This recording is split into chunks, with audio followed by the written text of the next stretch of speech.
Hello everyone, Alan here, and will be my second episode. You may notice that I skipped last week's recording.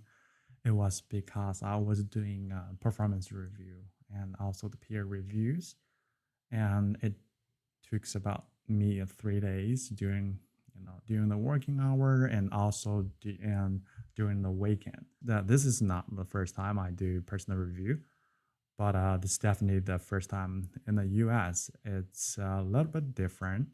Maybe most of my experience in China.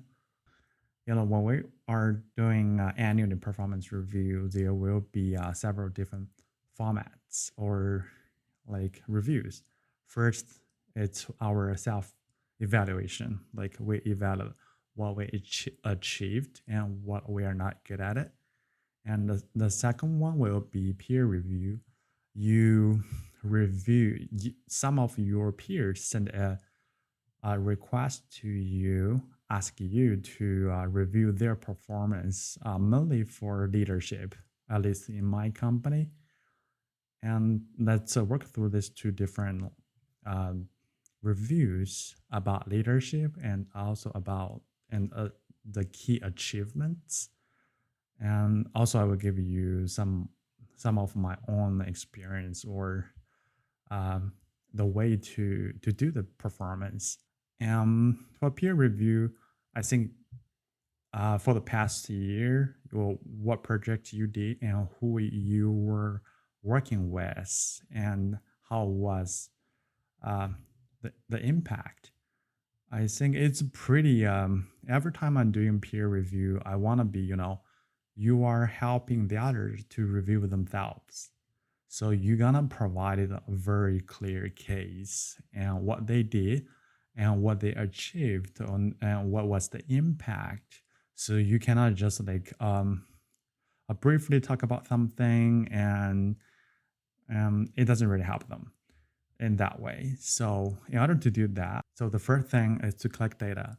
And in order to better evaluate your peers and help them figure out where they were good at it, what they achieved, and also the area they are not good at it.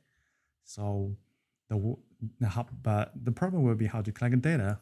We can start with check our weekly meeting, and maybe we have monthly meeting, and most of the time we have the daily stand-up meeting. So you don't really need to check all the details, but you can quickly um, scan the key items, make sure you remember all the key projects and who you were working with. And also check your launch notes and the release notes, make sure you know the impact, the exact number. Yeah, you gonna provide the numbers in that evaluation to make that evaluation more accurate and more useful for your managers to review. And so after you collect this data and what projects who you were working with and what was the impact, the next step you can create the draft. So you can just check all the list, like you will work with someone not only in a one project. Sometimes you work with them in a different project. You don't really have to list all the projects working with them, but you're gonna pick the one or two of the major projects, what were really good at it, and what was the impact. So you're gonna check the data you collected from the email or the meeting notes I just mentioned, and to make a decision about which project you want to describe. After you finalize your ideas about the projects with your peer, and we can move to the next step, the step 3. Step 3 is kind of like you have an idea, but you're gonna write it down. And how to write it down? The usual way we do it is for the SBI feedback model, aka the situation, the behavior, and also the impact. Yeah, the reason it is not a very magic stuff for SBI feedback model. It's just help you to describe a thing clearly and specifically. And it will make the other people understand what are you talking about. And so the first step is the situation. Just like give people a context and make sure they are clear about what you are talking about. And then for the behavior is like after you provide the context and what your peers did and behaved in that project, how they can tackle with the problem, and how do we communicate with the other teams, and how do we learn from the project if we quickly, if we don't really understand the problem. And there are a lot of things they could do, but make sure you just list it. Usually I just list it as a bullet point. It's just the 1, 2, 3. And so if you list all the the major behaviors they did and in that project, that should be enough. You don't really list all the things in that section. And the last one is impact.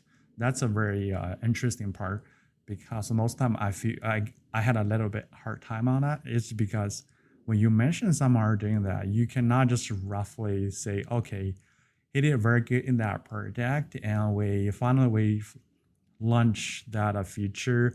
It benefit our team and the company a lot, but that's not enough. A lot is a very rough estimation. If you want to mention the impact, you're gonna provide it like, say, like we did a CTR model training, and the AUC and the log loss, let's say the AUC increased like 10%, and also the log loss dropped 15%, and it increased our GMA around like 0.9%, and also the revenue, either recommendation or search recommendation, the revenue about 1.5%.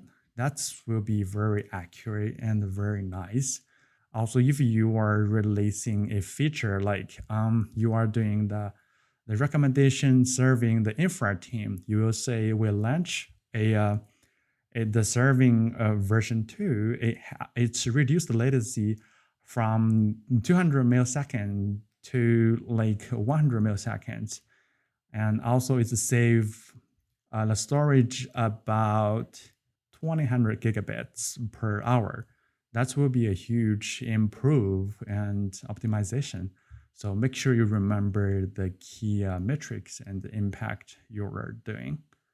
So make sure you follow the situation, behavior, and impact, and provided the clear context and the right behaviors, and also the exactly numbers. So that after that, it should be good to move to the another part, the area to improve for your peer.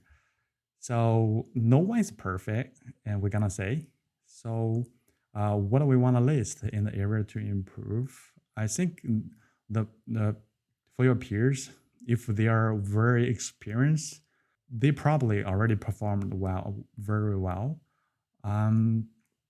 But for some entry level or mid level engineers, we have a lot of things to do. It doesn't mean that they are not good. They are very good. We just want to list something that can make them better. So for the area to improve, I mainly focus on like whether they have a very good communication.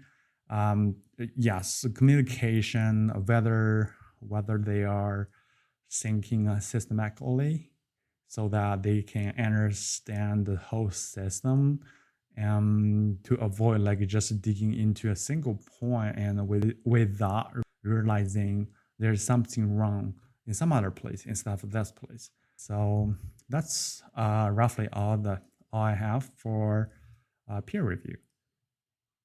And then the most important thing is for self-evaluation. So you're gonna say something about yourself, what you did in the past year, or at least the past quarter. So it's the same. and you collect the data from the emails, the meetings, and the release notes, and the launch notes. And you probably want to check the dashboard and to get the impact of what you did in the past year. And another most important thing, especially will be very helpful for intern level, or make sure you understand your responsibility. You can get your goals and your responsibilities from your manager, but there's another easy way, and you can just check your job description. When you were hired, you interview the position. They have a job description. They will describe the responsibilities, what you will do in this company and in this team. They will provide the very detailed stuff. If you already worked in that company pretty long, say 4 or 5 years, probably you cannot find that exactly job description, but you can still Google it and search the similar position in your company or the similar position in the other companies. Make sure you understand your major responsibilities. Like to me, I will do end-to-end machine learning workflow to make sure we can deliver high quality models to help our business grow. It means we start with the raw data, make sure we understand the data, get useful features. Then, we deliver these features for model training, get a very good offline model. Then we tested these offline models for A/B testing. And once we think the A/B testing is promising, we will launch it to the product. If the performance is not good, we're gonna analyze the reason to figure out whether we are not using the right algorithm or whether we didn't use the useful features, or it's just because the raw data is incorrect. So that's roughly what we will do. That's roughly my job description. So I just recheck my job description and trying to match the job description with what I did, what projects I did in the past year. So I did learn a lot of things. The first thing is, I think previously I worked on the search and recommendation role back into China. So, but this time I'm doing the search ranking stuff. So I'm not really familiar with ads beating this kind of stuff. So it took a few months for me to figure it out, what should I do. So I spent a lot of time doing the data pipelines, Spark, distributed jobs to get the raw feature and create the joiner to join the label table with the feature table for model training. I also trained several models and launched A/B testing. But to be honest, for the later part, for model training and A/B testing, I'm not very good at it to analyze what if a model is not promising, what are the root cause, and how do we iterate and make it better, and for launch review. So that's the part I'm not good at it. So I will focus on that this year. And at the same time, I was still doing a lot of stuff for infra, provided stable, high quality data in the features for the same logic, SBI feedback model, what the context and what behavior I did, and what were the impact. After we list that, we're gonna move to another part. So area to improve about ourselves. That's because I already analyzed, what I'm good at it and what I did in the past year comparing with the job description, because I just joined this company less than 1 year, so I'm still have that job description and trying to see where I'm not good at it. And luckily, I know where I'm not good at it. I just put it on there. So that's pretty much all the stuff. Until then, thank you guys. Bye. Peace.